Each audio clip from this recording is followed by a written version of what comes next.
एक बार की बात है कि एक परिवार था जो शहर को बीचों बीच शोर शराबे वाली जगह पर रहता था। ये थॉमस नामी एक शख्स का जो अपनी बीवी नैना और अपने बेटे जैकी और बेटी रिमशा के साथ रहता था। वो सभी एक खुशहाल जिंदगी बसर कर रहे थे और उन्हें बस एक ही परेशानी थी कि वो अपने हमसायों से तंग थे और उन्हें पसंद नहीं करते थे।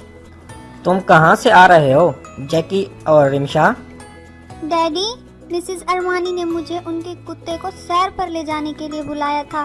तो तुमने फिर उनका काम किया? हाँ डैडी, कर दिया, पर वो मुझसे बहुत सारा काम करवाती हैं।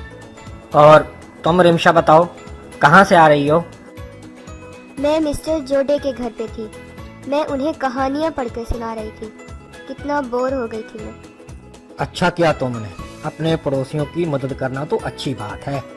पर डैडी, वो हमेशा बुला लेते हैं और हमसे बहुत सारा काम कराते हैं जिससे हमें बहुत थकान हो जाती है। अभी ये सारे आपस में बातें कर ही रहे थे कि नैना वहाँ आ गई। वो बहुत ही थकी हुई लग रही थी। नैना, तुम इतनी थकी हुई क्यों हो? कहाँ से आ रही हो? अब मैं क्या बताऊं? मैं बाजार जा रही थी कि हमारे 6 पड़ोसियों ने मुझसे कहा कि मैं इनका सामान भी खरीद लाऊं। मैंने सबका सामान खरीदा, यहाँ तक लेकर आई और फिर वो सब देने इनके घर तक भी गई। अब मैं बहुत थक गई हूँ। ओह, ये कोई ज्यादा ही हो गया है। हाँ मम्मा, हमारे पड़ोसी हमसे बहुत सारा काम करवाते हैं। खुशकिस्मती से जब ये परिवार आपस में बातें कर रहे थे तो वहाँ से एक परी गुजर रही थी। उसने खिड़की पर खड़े होकर सब बातें सुनी और अफसुर्दा होकर बोली, ये बहुत अच्छे लोग हैं, पर लगता है कि इन्हें कोई परेशानी है। मुझे उनकी मदद करनी चाहिए।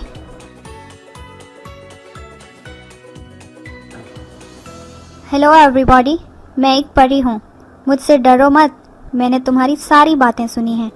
तुम लोग अपने पड़ोसियों से तंग हो ना? क्या तुम अपने पड़ोसियों से दूर रहना चाहते हो? हाँ। देखा मैंने, तुम अपने पड़ोसियों से तंग आ चुके हो। तो क्या चाहिए तुम्हें? तुम लोग सोचकर मुझे बता दो। हमें एक ऐसा घर चाहिए जो लोगों से बहुत दूर हो। पर ऐसा तो मुमकिन नहीं है। जमीन पर लोग तो हर जगह हैं और तुम लोगों के बगैर आखिर कैसे रह सकते हो? अच्छा तो ठीक है, फिर क्या हो सकता है? तुम हमारे लिए ऊपर बादलों में ही घर बना दो। ऊपर बादलों में? सच में तुम्हारी यही ख्वाहिश है? हाँ, प्लीज। ठीक है, मैं अपनी सारी जादुई शक्तियाँ इस्तेमाल करके ये कर लूंगी। ऐसा करना मेरे लिए भी मजेदार काम होगा। मैं कल फिर तुम्हारे घर आऊंगी, तैयार रहना। हाँ, हम तैयार होंगे, पक्का। हम अपना सामान भी पैक कर लेंगे। अरे पागल, तुम लोगों को कुछ भी ले जाने की जरूरत नहीं होगी। मैं तुम्हारे लिए जादुई घर बनाऊंगी जो तुम्हारी सारी ख्वाहिशें पूरी करेगा। हाँ, अच्छा ये ठीक है, हमें बहुत खुशी होगी। सब ने मिलकर परी का शुक्रिया अदा किया कि वो हमारे लिए बादलों में घर बनाएगी। तो हम सब बहुत खुश रहेंगे और खूब मस्ती करेंगे। अगले दिन पूरा परिवार बहुत खुश था और वो बादलों में जाने के लिए बिल्कुल तैयार थे। उन्होंने अपने पड़ोसियों से कहा कि वो छुट्टियां मनाने जा रहे हैं और तभी परी वहां आ गई। उसने अपनी जादुई शक्ति की मदद से उड़ने वाली तश्तरी मंगवाई जिसमें सब बैठ गए और वो तश्तरी ऊपर आसमान की तरफ उड़ने लगी और वो आखिरकार अपने बादलों वाले घर में पहुंच ही गए। उन्होंने मिलकर परी का फिर से शुक्रिया अदा किया। वो बहुत खुश थे। अपने घर के अंदर आ गए और अंदर इधर उधर घूमकर घर को खुश होकर देखने लगे। वाओ, कितना प्यारा घर है। मम्मा, डैडी, नीचे देखो, नीचे घर माचिस जैसे दिख रहे हैं। ये सब तुम्हारा है। जाओ, अब घर के अंदर तुम्हें सब मिलेगा जो तुम्हें चाहिए। और अगर तुम्हें कुछ चाहिए हो तो 2 बार ताली बजाना, वो चीज़ सामने आ जाएगी। और अगर मुझे बुलाना हो तो 3 बार ताली बजाना, मैं हाजिर हो जाऊंगी। मम्मा, मुझे भूख लगी है। हाँ, तो जाओ ना, परी के जादू का कमाल देखो। 2 बार ताली बजाओ। ओके, मुझे पिज्जा चाहिए।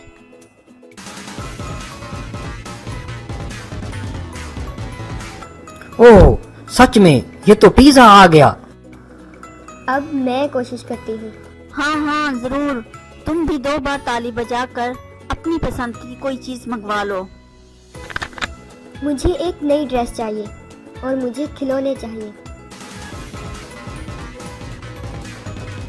वाह, ये तो बहुत कमाल है। हमारी जिंदगी का ये सबसे बहुत ही अच्छा वक्त है। और इस तरह इस परिवार ने अपनी जिंदगी का सबसे अच्छा वक्त बिताया। घर बहुत ही शानदार और सुंदर था और हमेशा साफ सुथरा रहता। उन्हें जो चाहिए होता वो झट से आ जाता और उन्हें तब तक जादू से चीज़ें मंगवाईं जब तक उनकी सारी ख्वाहिशें पूरी ना हो गईं। पर एक ही हफ्ते बाद वो बोर होने लगे। डैडी, हमें जो चाहिए था वो सब हमारे पास है, अब मंगवाने को कुछ बचा ही नहीं। अब हम क्या कर सकते हैं बादलों में? तुम खिड़की के पास बैठ सकते हो, वो बादलों और परिंदों को देख सकते हो। इसके अलावा तो यहाँ कुछ भी नहीं है। यही तो कब से कर रहे हैं, पर हम बोर हो रहे हैं। हाँ, मैं भी बहुत बोर हो रही हूँ। शायद हमें कुछ देर के लिए नीचे जाकर अपने घर देख आना चाहिए कि सब कुछ ठीक तो है ना। नैना, तुम्हें पता है ना, हम ऐसा नहीं कर सकते। पर ये क्या सोचेगी? लेकिन उन सब ने नीचे अपने घर जाने की जिद की और कहा कि हम भी बहुत बोर हैं। थॉमस खुद भी बोर हो रहा था और वो इस जिंदगी से उकता गया था। इस तरह बच्चों के इसरार पर उसने परी को बुलाया और परी हाजिर हो गई। कैसे हो मेरे प्यारे दोस्तों?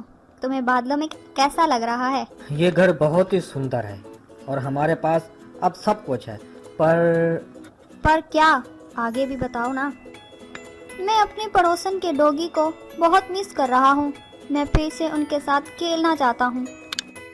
मैं जो अपने पड़ोसी को कहानियाँ सुनाती थी वो मुझे बहुत याद आते हैं और आंटी भी बहुत याद आती है। सच कहूँ तो मैं भी अपने पड़ोसियों को बहुत मिस कर रही हूँ। मैं इनके लिए सामान खरीद कर लाना चाहती हूँ और इनके घर जाकर बातें करने में जो मज़ा आता है वहाँ यहाँ नहीं आता। अच्छा, तो ये बात है। अब तुम अपने पड़ोसियों के पास जाना चाहते हो? हाँ, अच्छी परी, हमें वापस जाना है।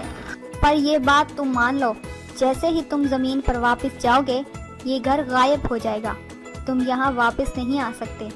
तुम ये घर खो दोगे। फिर से सोच लो। हमने सोच लिया है, हम धरती पर वापस जाएंगे, अपने पुराने घर में, अपने दोस्तों और पड़ोसियों के पास। तो फिर ये पूरा का पूरा परिवार वापस जमीन पर अपने पुराने घर वापस आ गए। उनके पास बादल वाले घर की बहुत सी अच्छी यादें थीं, पर वो उन्हें याद नहीं आता था क्योंकि अब एक बार फिर से उन्हें अपने दोस्तों के बीच था और उन्हें पता चल गया था कि खुश रहने के लिए पड़ोसियों का होना कितना ज़रूरी है। इंसान इंसानों के बगैर अकेला ज़िंदगी गुजार नहीं सकता।